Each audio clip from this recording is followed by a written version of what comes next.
দুপুর 2টোর সময় কলেজ ছুটি হয়। গুড়ি গুড়ি বৃষ্টি পড়ছে আকাশ থেকে, আর তার সাথে তাল মিলিয়ে মৃদু বাতাস বয়ে যাচ্ছে।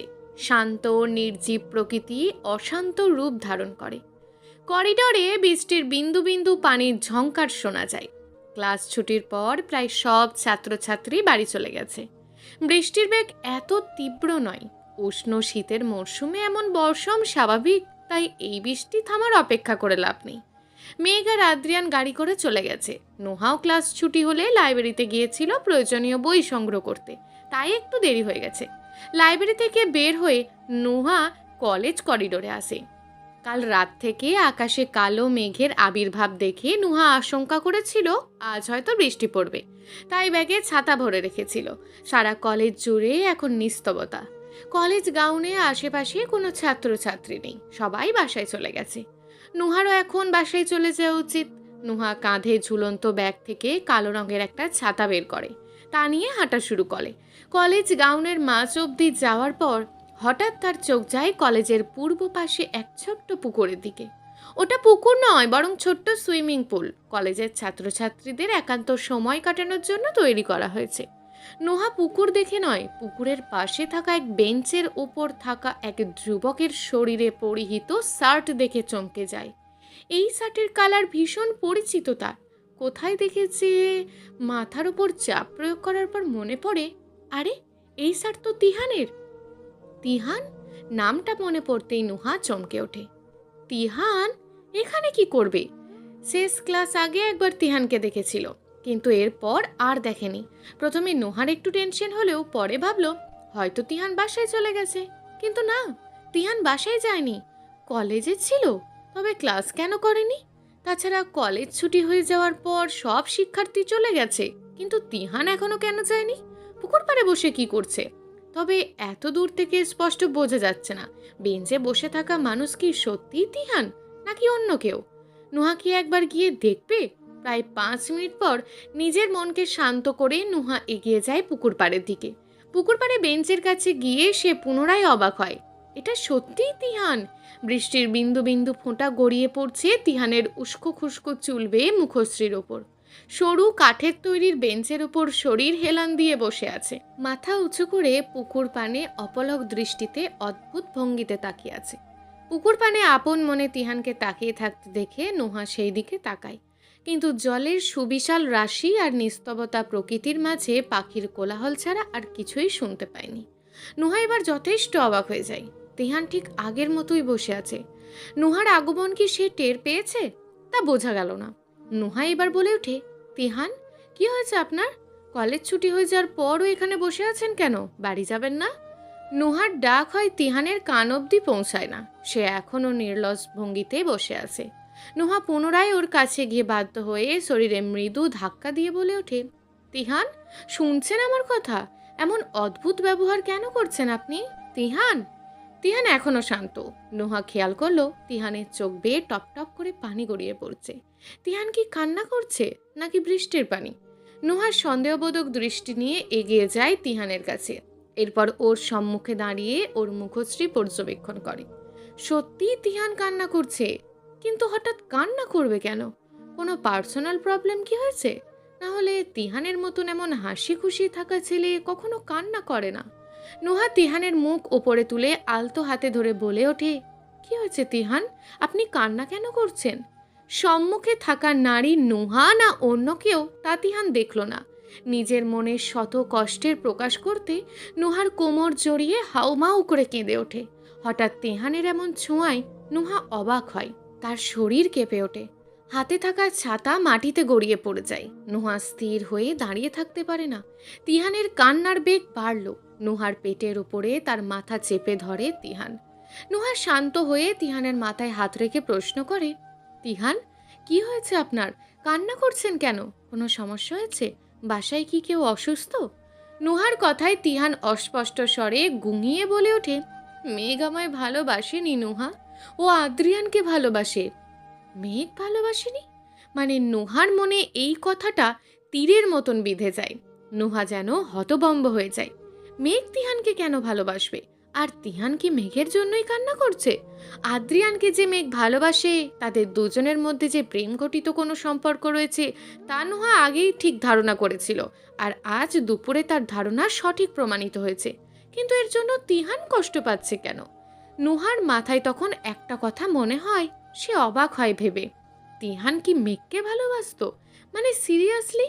কিন্তু কখন প্রেমে পড়ল সে তিহানের? আর মেঘও কি তিহানকে ভালোবাসে? না, ও তো আদ্রকে পছন্দ করে। তবে কি তিহান একতরফা মেঘকে পছন্দ করত? এই জন্যই কি আজ কেবিনের বাহিরে ওদের একসাথে দেখে তিহানের মুখ চোখ এমন হয়ে গিয়েছিল? আর সকালে যে আত্মীয় শব্দটা শুনে তিহান মনমরা হয়েছিল, সেটা তারই কারণ? তিহান মেঘকে ভালোবাসতো? সব কথা যেন নোহার মাথার ওপর দিয়ে চলে যায়। তার বোঝার মতন সব শক্তি হারিয়ে যায়। কি হচ্ছে এই সব? নুহা নিজেকে শান্ত করে তিহানকে সান্ত্বনা দিয়ে বলে ওঠে, তিহান, এখানে মেঘের কি দোষ বলো? ও কি তোমায় একবারও বলেছে যে মেঘ তোমাকে ভালোবাসে? শুরু থেকেই মেঘ আদ্রিয়ান স্যারকেই ভালোবাসে। তুমি শুধু ওর বন্ধু হও, এর বেশি কিছু নও। নুহার কথা শুনে তিহান মাথা তুলে বলে, কিন্তু আমারও কি দোষ আছে নুহা? আমি তো মেঘকে ভালোবাসি। ভার্সিটির প্রথম দিন যখন বৃষ্টির মধ্যে মেঘ ছাতা ছাড়া ভিজে ভিজে বাহিরে যাচ্ছিল, তখন প্রথম দেখাই ওর প্রেমে পড়েছিলাম আমি। আমার হাতে থাকা ছাতা এগিয়ে দিয়েছিলাম। এরপর থেকে মেঘকে আমি অনেক পছন্দ করি নুহা। নুহা তিহানের কথা বুঝে বলে, তিহান, তুমি মেঘকে পছন্দ করো আর মেঘ আদ্রিয়ান স্যারকে ভালোবাসে। এখন তুমি কি করবে? আমি জানি না আমি কি করব। তবে আমার খুব কষ্ট হচ্ছে নুহা। কেন মেঘ আমায় ভালোবাসলো না নুহা? কেন? ভালোবাসা তো জোর করে পাওয়ার জিনিস নয় তিহান, এটা অনুভূতির বিষয়। বেশ দীর্ঘ সময় ধরে তিহানকে সান্ত্বনা দেয় নুহা। তিহানও বাস্তবতা বুঝে শান্ত হয়ে যায়। দীর্ঘক্ষণ বৃষ্টির মাঝে থাকায় দুজনের শরীর ভিজে যায়। নুহার পরনে পাতলা সুতির মসৃণ জামা ছিল। বৃষ্টির পানি লাগায় শরীরের সব ভাঁজ ফুটে ওঠে। নুহা খেয়াল করে না থাকলেও তিহানের চোখ পড়ে। তিহান তার পরনে থাকা ভেজা শার্টের উপর থাকা কোট এগিয়ে দিয়ে নুহার দিকে তাকিয়ে বলে, নুহা, কোটটা পরে নিন। নুহা প্রথমে তিহানের কথার মানে বুঝতে পারে না। পরে যখন নিজের শরীরের দিকে তাকায়, লজ্জায় আড়ষ্ট হয়ে দ্রুত কোট পরে নেয়। তিহান তার নজর সরিয়ে নেয়। মাটিতে থাকা ছাতা উঠিয়ে নুহা হাতে নিয়ে তিহানের মাথায় ধরে আর বলে, তিহান, চলুন এখন যাওয়া যাক, বাসায় ফিরতে হবে আমাকে। তিহানও সম্মতি দিয়ে বলে, হ্যাঁ চলুন। তারা দুজন একসাথেই বের হয়ে যায় কলেজ থেকে। বৃষ্টির মাঝে রাস্তায় গাড়ি না থাকায় তিহান বলে, নুহা, আমি বাইক নিয়ে আসছি, বাইকে করে দুজন একসাথে যাব। তিহান বাইক নিয়ে আসে, ওরা দুজনেই উঠে পড়ে। বৃষ্টির বেগ তীব্র হয়। তিহানের পিঠে শক্ত করে ধরে বসে আছে নুহা। সামনে থাকা কাঁচের গ্লাসে নুহাকে দেখে তিহান। বৃষ্টি ভেজা সদ্য ফোটা ফুলের ন্যায় নিষ্পাপ লাগছে তাকে। কখনো মনোযোগ সহকারে সে আগে দেখেনি এমন। আজ প্রথম। বাসায় ফিরে ফ্রেশ হতে ওয়াশরুমে যায় আদ্রিয়ান। ওয়াশরুম থেকে গোসল শেষ করে রুমে ফিরে আসতেই তার ফোনে কল করে সৃষ্টি। মাথার টাওয়াল চেয়ারে রেখে ফোন রিসিভ করে। অপর পাশ থেকে সৃষ্টির চিন্তিত কণ্ঠ শোনা যায়, ভাইয়া, তোমাকে কতক্ষণ ধরে ফোন করছি, রিসিভ করছো না কেন? প্রায় 20-30 বার ফোন করেছি তোমায়। সৃষ্টির কথা শুনে ফোনের কল লিস্ট চেক করে আদ্রিয়ান। সত্যিই তো অনেকবার কল করেছে সৃষ্টি। কলেজে ক্লাসে যাওয়ার পর তার ফোন সাধারণত সাইলেন্ট থাকে। তাছাড়া তখন কলেজ গ্রাউন্ড থেকে এসে ঘুমিয়ে পড়েছিল, তাই হয়তো ফোনটা চেক করে দেখেনি। কিন্তু সৃষ্টির হঠাৎ এতবার কল কেন করলো? কোনো বিপদ হয়েছে নাকি দেশে? আদ্রিয়ান বলে, সৃষ্টি, তুই হঠাৎ কল দিলি কেন এতবার? কোনো সমস্যা? সৃষ্টি তার বাবার আমেরিকায় যাওয়ার কথা বলার জন্য এতবার ফোন করেছিল। সৃষ্টি বলে, সমস্যা মানে? অনেক বড় সমস্যা ভাইয়া। আব্বু খুব শীঘ্রই আমেরিকায় আসবে। শুধু আব্বু নয়, আমরা সবাই। ভিসা রেডি হয়ে গেছে। হঠাৎ জামান সাহেবের আমেরিকায় আসার কথা শুনে অবাক হয় আদ্রিয়ান। পরিবারের সবাই এখানে কেন আসবে? আদ্রিয়ান বলে, হঠাৎ সবাই আমেরিকায় কেন আসবে? ভিসাও রেডি হয়ে গেছে? হ্যাঁ, ভিসা রেডি। আগামী 7 দিনের মধ্যে আমরা আমেরিকায় আসছি। আব্বু তোমার আর মেঘের একসাথে সংসার করার কথা জেনে ফেলেছে। উকিল দিয়ে ডিভোর্স পেপার রেডি করে রেখেছে।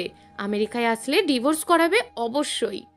ডিভোর্স পেপার রেডি করার কথা জামান সাহেব আগেই বলেছে, কিন্তু মেঘ আর তার একসাথে সংসার করার কথা উনি কি করে জানলেন? কে বলেছে? ফারহান? হয়তো ফারহানই বলেছে।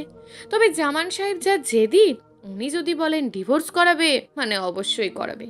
কিন্তু আদ্রিয়ান মেঘকে ছাড়া থাকতে পারবে না, অসম্ভব। আদ্রিয়ান শান্ত কণ্ঠে বলে ওঠে, সৃষ্টি, আব্বুকে বল ওনার আমেরিকায় আসা প্রয়োজন নেই, আমি আর মেয়ে খুব শীঘ্রই দেশে আসব। কিন্তু ভাইয়া, আব্বু কি শুনবে? উনি কিন্তু তোমাদের দুজনকে ডিভোর্স অবশ্যই করাবে। ডিভোর্সের কথা পরে বুঝে নেব আমি। আর আমির আদ্রিয়ান রেদওয়ান বেঁচে থাকতে মেঘকে কখনো ডিভোর্স দেব না, অসম্ভব। ওকে ভাইয়া। সৃষ্টির সাথে কথা বলা শেষ করে আদ্রিয়ান ফোন রেখে দেয়। ওই ফরহানকে খুন করতে ইচ্ছে করছে তার, কিন্তু নিজের রাগকে সে শান্ত করে। একদিন না একদিন জামান সাহেব সব সত্যি জানতেই পারত, কিন্তু মেঘকে ডিভোর্স দেওয়া তার দ্বারা সম্ভব নয়। তারা একে অপরকে ভালোবাসে, তাই ডিভোর্স দেওয়ার প্রশ্নই ওঠে না। দুদিন পর সময় অতিবাহিত হয়ে যায় 2 দিন।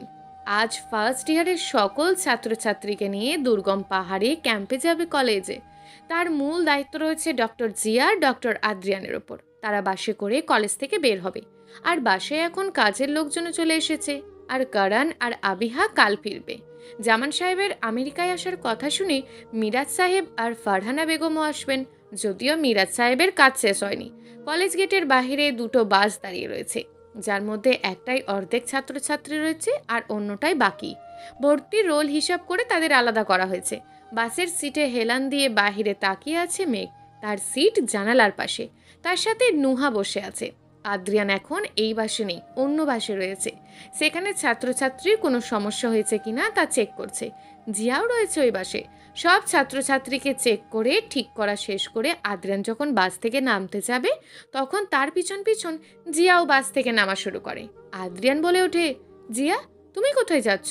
জিয়া বেহায়ার মতন বলে ওঠে, কেন আদ্রিয়ান, তোমার সাথে অন্য বাসে যাচ্ছি, চলো যাই। জিয়ার এমন কথায় চরম বিরক্ত হয় আদ্রিয়ান। সাধারণ বুদ্ধিও কি এর মাথায় নেই নাকি? একটা বাসে যদি 2জন শিক্ষকই থাকে, তবে অন্য বাসে কে থাকবে? সারাক্ষণ তার পিছু পিছু ঘোরা ছাড়া এই মেয়ের দ্বারা আর কোনো কাজই সম্ভব নয়। তাছাড়া অপর পাশের বাসে মেঘ রয়েছে, তাই কোনোভাবে জিয়াকে নিজের সাথে রাখা যাবে না। আদ্রিয়ান বলে, জিয়া, তোমার মাথায় বুদ্ধি কোথায় হারিয়ে গেছে? তুমি যদি আমার সাথে যাও তবে এই বাসে কে থাকবে? যদি রাস্তায় কোনো বিপদ হয় তখন? আদ্রিয়ানের অপমানজনক কথায় জিয়ার মুখ কুঁচকে ফেলে। অবশ্য তার কথাও সঠিক, দুজনে একই বাসে গেলে এই বাসের শিক্ষার্থীর কি হবে? কিন্তু সারা রাস্তা আদ্রিয়ানের সাথে যাওয়ার সুযোগ তো সে মিস করতে চায় না। জিয়া বলে, আদ্রিয়ান, রাস্তায় আর কি বিপদ হবে? বাসে টিচার না গেলে প্রবলেম হবে না। তাছাড়া ওরা যথেষ্ট বড় স্টুডেন্ট, কোনো প্রবলেম হলে ফোন করে জানাবে। আদ্রিয়ান এবার ধমক দিয়ে বলে ওঠে, জিয়া, তোমার এই বাসে করে যেতে কি সমস্যা শুনি? আমার সাথেই কেন যেতে হবে? কিন্তু আদ্রিয়ান, চুপচাপ বাসের ভিতরে যাও জিয়া, আমাকে যেন দ্বিতীয়বার আর বলতে না হয়, ইডিয়েট। আদ্রিয়ানের ধমকের সহিত কথাটা বলে বাস থেকে বের হয়ে অন্য বাসে চলে যায়। জিয়া মুখ ভার করে দাঁড়িয়ে থাকে। তার হাত থেকে কত বড় সুযোগ মিস হয়ে গেল আদ্রিয়ানের সাথে যাওয়াটা। ধুর, ভাল লাগে না। তবে ক্যাম্পে গিয়ে আদ্রিয়ান কি করে তার থেকে দূরে থাকে সেটাই জিয়া দেখবে। চলবে গল্প তোমার নামে নীলছে তারা, লেখিকা হিয়া। প্রিয় দর্শক বন্ধুরা, এই গল্পটি চলমান এবং এখনও বেশ কয়েকটি পর্ব দেওয়া হবে। পরবর্তী পর্বগুলো নিয়মিত পেতে আমাদের চ্যানেলটিকে অবশ্যই সাবস্ক্রাইব করে রাখবেন। দেখা হবে পরবর্তী ভিডিওতে। ততক্ষণ ভালো থাকুন, সুস্থ থাকুন এবং নিজের পরিবারের খেয়াল রাখুন। ধন্যবাদ।